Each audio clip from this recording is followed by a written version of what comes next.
야마모토 이소로쿠는 1884년에 태어난 구일본 해군 지휘관으로 1939년 8월 30일부터 일본 해군을 총지휘하는 연합함대 사령장관이 되어 1941년 12월에 진주만 기습과 1942년 6월에 미드웨이 해전 등 대형 작전을 지휘했고 아마도 태평양 전쟁에서의 일본 지휘관으로서 가장 많이 알려진 사람일 것입니다. 야마모토 이소로쿠 한자 이름에 56이라는 숫자가 있는데 야마모토의 아버지가 그를 낳았을 때 나이가 56세여서 이름을 그렇게 지었다고 합니다. 야마모토는 러일 전쟁 중이던 1904년에 구일본의 해군 사관학교 격인 해군병학교를 32기로 졸업하고 러일 전쟁에 참전해서 1905년 5월 쓰시마 해전에서 왼손 손가락 2개를 잃는 부상을 당하기도 했습니다. 1917년에 야마모토는 해군 소자로서 해군성 군무국에서 근무하고 있었는데 이때 레이코라는 이름을 가진 여성을 소개받아 그해 8월 31일에 결혼했습니다. 이 사진이 결혼식 때 찍은 사진이라고 하는데요. 야마모토의 부인은 결혼 전 성이 미츠하시, 이름이 레이코였는데 일본은 결혼하면 부인이 남편 성을 따르니까 결혼 후 야마모토 레이코가 되었습니다. 이때 야마모토 이소로쿠의 나이가 33, 부인의 나이가 21였습니다. 야마모토 레이코에게는 토미라는 이름을 가진 여동생이 있었는데 이 여동생의 남편이 야마모토의 해군 15년 후배였던 사이토 마사이사였습니다. 지금 나온 사이토의 사진은 1942년에 찍은 것이라는데요. 야마모토가 결혼하던 해인 1917년에는 아직 해군병 학교에 있었던 것으로 보입니다.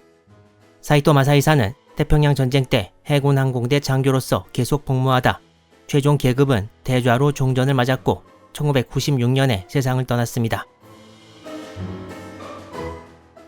야마모토가 결혼을 할 때 자기보다 낮은 해군 장교하고만 이어진 것은 아니고 해군 수뇌부하고도 인척관계가 맺어졌습니다. 야마시다 겐타로라고 1918년에 연합함대 사령장관을 지낸 사람이 있는데 이 사람이 양자를 드렸는데 그 양자의 어머니가 야마모토 레이코와 자매였다고 합니다. 이렇게 해서 이후 여러 해군 장성들과 인척관계를 맺게 되었습니다. 야마모토는 33살에 결혼해서 그 당시로서는 늦게 한 셈인데요. 부인과의 사이에 이후 이남 이녀를 두었고 장남이 1922년생이었습니다. 야마모토는 결혼하기 5년 전인 1912년 츠루시마 마사코라는 사람과 알고 지냈는데 이때 츠루시마와 야마모토의 나이차가 16살이었다고 하니까 당시 그쪽 직업은 상당히 빨리 시작하는 경향이 있었던 것 같습니다. 세월이 흐르고 두 사람 간의 관계가 더 가까워지게 되면서 다른 해군 장교 동료들도 이 관계에 대해 알게 되었다고 합니다. 츠루시마 마사코와의 관계는 결국 결실을 못 맺었지만 이후에도 야마모토가 전사할 때까지 계속 편지를 주고받는 사이였다고 합니다. 하지만 츠루시마 마사코는 이 스토리의 주인공이 아닙니다. 이 사람의 이름은 가와이 치오코인데 1904년 나고야에서 태어났습니다. 나고야 요상을 졸업하고 부모와 함께 도쿄로 와서 부모가 공장을 운영했으나 1923년 관동 대지진으로 가업이 망하고 양친이 일찍 병사했다고 합니다.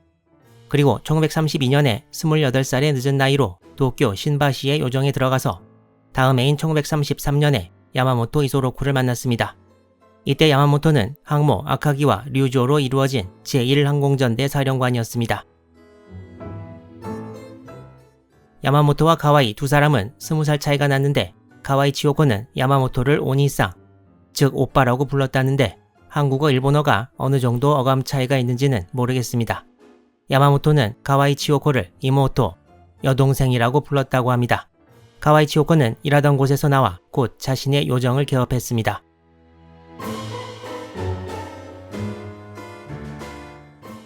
야마모토 제독은 원래 편지 쓰기를 매우 즐겨했는데 해군의 선배, 동료뿐 아니라 친구 등 여러 사람들에게 많은 편지를 썼다고 합니다.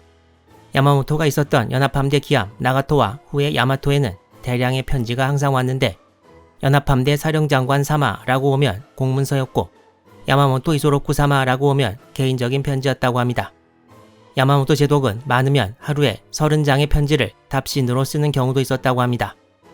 진주만 기습을 위한 출항 전에 야마모토는 가와이 치오코에게 장미 꽃다발을 보내고 이 장미가 질 무렵을 기다리라는 말을 했습니다. 이건 별 뜻이 없는 말일 수도 있으나 진주만 기습 날짜를 넌지시 말해준 것이라는 설도 있습니다.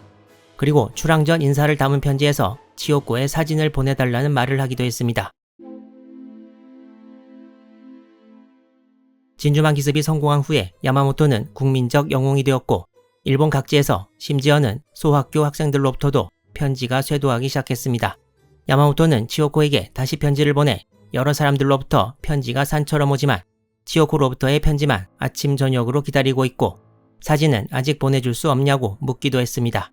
이때 즈음이면 야마모토에게 편지를 전달하는 당번병들도 두 사람의 관계를 알았고 치요코로부터 오는 편지를 맨 위에 놓아 가져왔다고 합니다.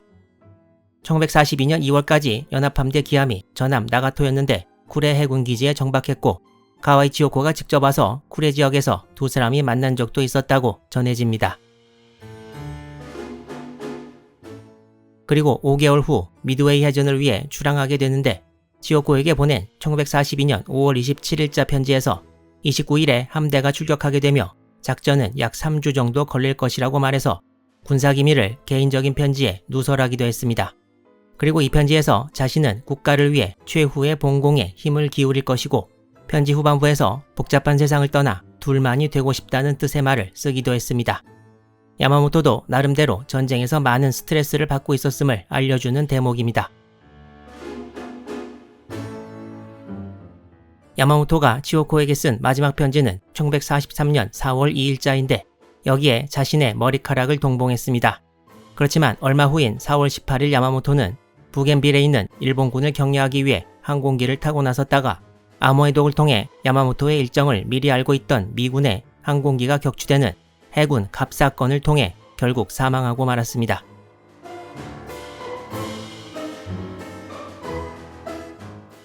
카와이 치요코의 증언에 의하면 야마모토가 전사한 날 혹은 그 다음 날에 당시 해군성 군무국장 오카 타카즈미 소장을 비롯한 서너 명이 자신의 집을 찾아서 야마모토 원수에게 당신과 같은 여자가 있다는 것은 치욕이니 스스로 목숨을 끊어달라고 말했다고 합니다.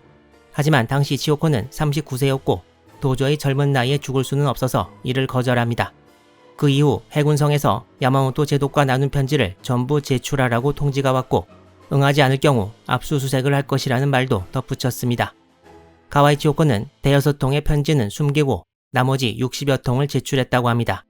이 편지들은 이후 소각된 것으로 추측되고 있습니다. 또한 야마모토 제독이 직접 준 히로히토로부터 받은 은시계도 압수되었습니다.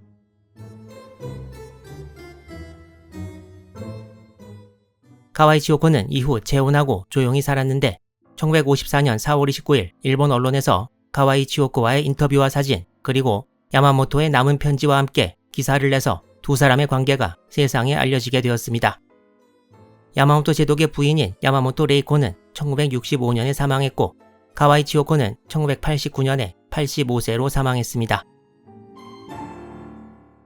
오늘 영상의 내용은 여기까지고 야마모토 제독이 사망한 해군 갑사건은 이미 이 채널에서 시리즈로 영상을 제작했고 현재는 미드웨이 해전을 연재하고 있으니 여러분의 많은 시청 부탁드립니다.